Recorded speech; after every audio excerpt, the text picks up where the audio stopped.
Hello coders, this is Mr. Tauser, also known as Mr. T. This is part 5 of my video series showing you how to make Cheese Chase, and I'm hopeful this one's going to be kind of short because I just have a couple things to show you. Here's the game we have so far. You can see there's a maze, there's a block of cheese, the mouse. We use your directional arrows to move the mouse to try to catch the cheese. At the moment, the beetle, he just runs around. He doesn't affect the mouse at all. I'm going to play it real quick, and you'll see there's a ghost who comes in, and if the ghost touches the mouse, then the game is over. That's the basic gist. Whenever the mouse touches the cheese moves, and 10 points are added. So let's look at how it works. I'm moving my mouse. I want to stay away from that ghost until he disappears. There, the ghost is gone, so I can come over here, and you see the cheese moves, right? Great. There comes that ghost again. Oh, and the ghost touched the mouse, the game's over. All right, that's the basic gist of it. 3 things I'm going to show you how to do today. 1, I'm going to make it so that the beetle actually, when the beetle touches the mouse, the game ends. That's one thing we're going to do. Second thing, I'm going to duplicate the beetle. So there's 2 beetles, and then show you how to make it so it appears in a different spot. So we don't have 2 beetles in the same spot. They're in different spots. And the third thing, we're going to add a high score. And then to wrap up the whole project, we're going to see how you can share it, which sharing is pretty easy. Okay, so to make it so that the beetle is an enemy for the mouse and actually stops the game if it touches the mouse, first thing that's instructive is we can look at the ghost. And we look at the code for the ghost. If you look here on the ghost, I put in some code where it says if, when clicked, if the ghost is touching the mouse, then we stop all. Okay, so the way we're going to do this, and I'm pretty sure this is going to work, I'm going to do an event button, and I'm going to add to the beetle. I'm going to add to the beetle script when clicked, and we're going to make this a forever. The whole time the game's going on, when forever. If we're going to do an if-then thing, if the beetle is touching the mouse, not the mouse pointer, but mouse 1, then we're going to control, and we say we're going to stop all.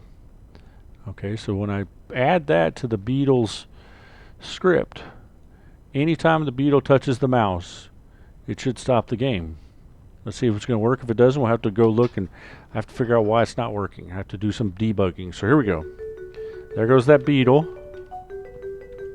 doing what it's supposed to do.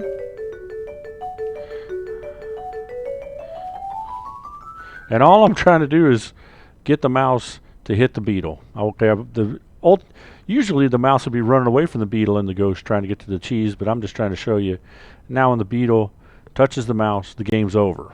So it makes the game a little harder. Okay, so there's the first thing. Now, let's say you decide that 1 beetle is not enough.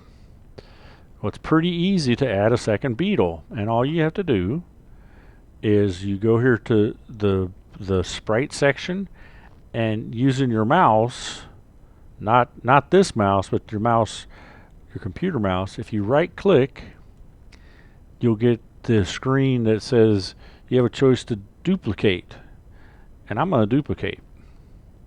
And what that does is now I have 2. If we look, here's beetle 1, it's just like that, and beetle 2 is the exact same thing. Okay, it has the same thing. When it's clicked, it goes to size 25. It's going to move in the same way. Look, if we run it here, let's say we run. Now see, there's 2 beetles. Eventually they will separate out, but there's a way we can do this, and you know this if you've seen before. We can set it up so the second beetle doesn't appear in the exact same spot. Okay, this beetle here, it appears at negative 180 on the x-axis and positive 100 on the y-axis, which is right in this area here. But I want to change it so that The other beetle, he's actually going to go to positive 180. Whoops, I'm not on the right beetle there. Give me a second here. Okay, so that's beetle 1. It goes to negative 180. I'm going to go to beetle 2, which is the one we just created, and it's going to go, instead of going to negative 180, it's going to go to positive 180. So you'll see, we're going to save it. And now watch what happens with that second beetle.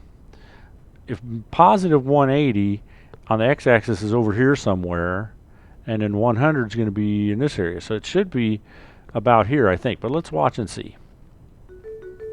Okay.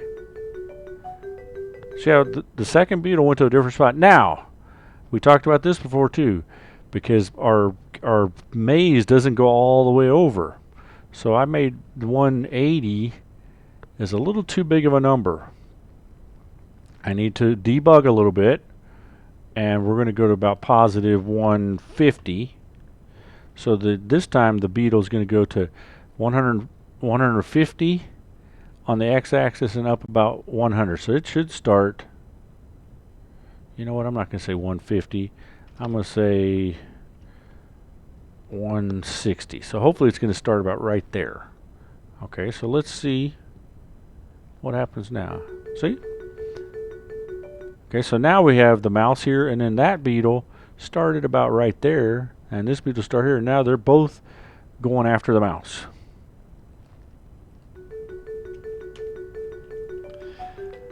And we still have the ghost going.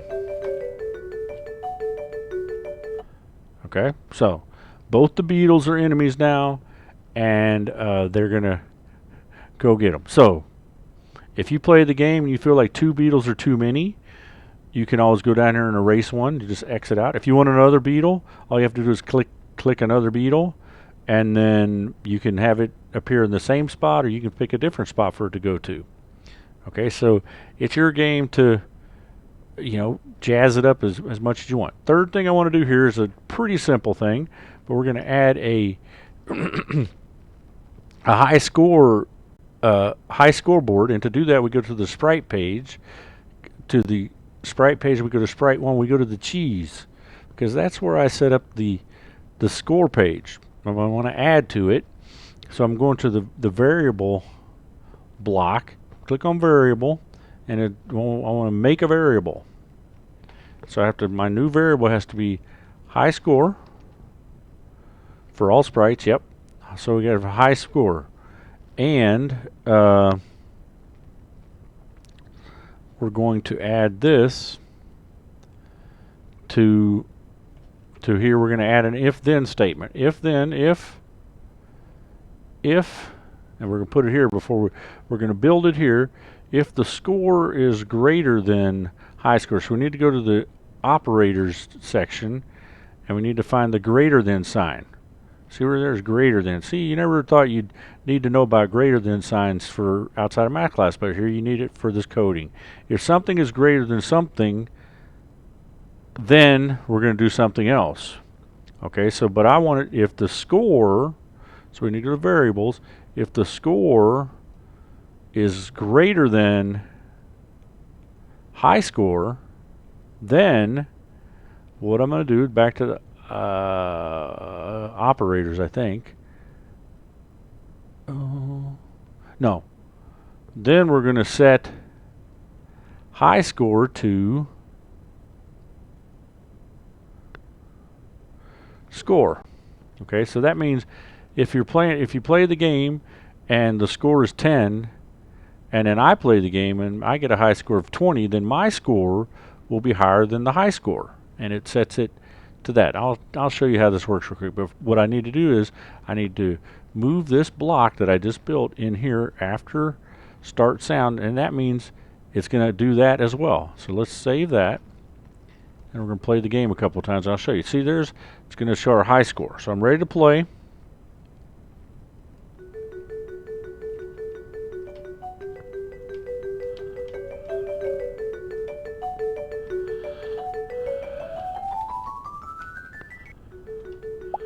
Okay, so I got a 10.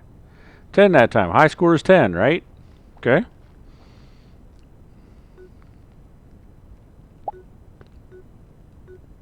Okay, now we got a little problem. We ran into this before where the mouse and the beetle are too close together, and there's a way you can fix that. Okay, and the way I'm going to recommend fixing that is because the one beetle shows up here, one beetle shows up here, we're going to have it so the mouse, I wasn't planning on doing this, but this is an added bonus. The mouse is always going to start in the, we're going to try to start in the very center of the board. So we have to go to the mouse, what do you call this, the mouse sprite.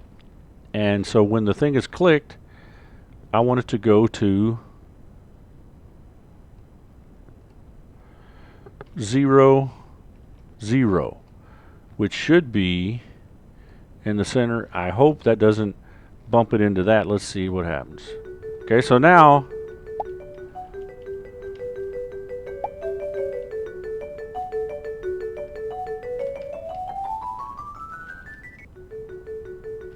and I've got 30 points now. 40. Okay, so now next time I start, the high score is going to be 40. Okay, but let's say this time I don't get any. Just running that ghost. Okay, now we play again. The high score is still 40. Okay, so a lot of stuff. Five things. And now let's say you're done with this and you want to see the project page. You want to figure out how to share this with somebody. So let's go to the project page, and it's this page here. Okay, and I say I want to share this with my friends so they can play it. And the easiest way to do that, if you've shared your project with everybody else, sometimes there'll be a orange bar up here at the top that says share this project, and once you share it, then you can get the link to share with other people if you want. You don't have to share it if you don't want to, but for this example, what you do is you click on copy link, and then you'll see this page here, and I can highlight that, and then I go Control C, or actually I can just say copy link, and now my computer has that link saved, and I can just go Control V and post the link somewhere, and there you can see my thing. Okay, what I'm going to do is once I'm done doing this video, I'm going to post it, and I'm going to put the link to my game in the comments. And if you make this game or something else and you want to share it with me, that's fine. That'd be great. Okay, but again, what you got to do, go copy link, and then where it says copy link, you say copy the link, and then I click here, and it's right there, and there's the game. Okay, so if you've done all 5 of these episodes with me to watch how to make this game, I appreciate it. I'm still deciding what I'm going to do for my next game. I think the next one's going to be a little shorter, so it's not going to be as involved, just to kind of change things up a little bit. But I appreciate it, and you guys take care. And if you make a project, you want to share it, you can put it in the comments. You can share it with a friend. That's it. So that's it. Thanks for watching. Take care.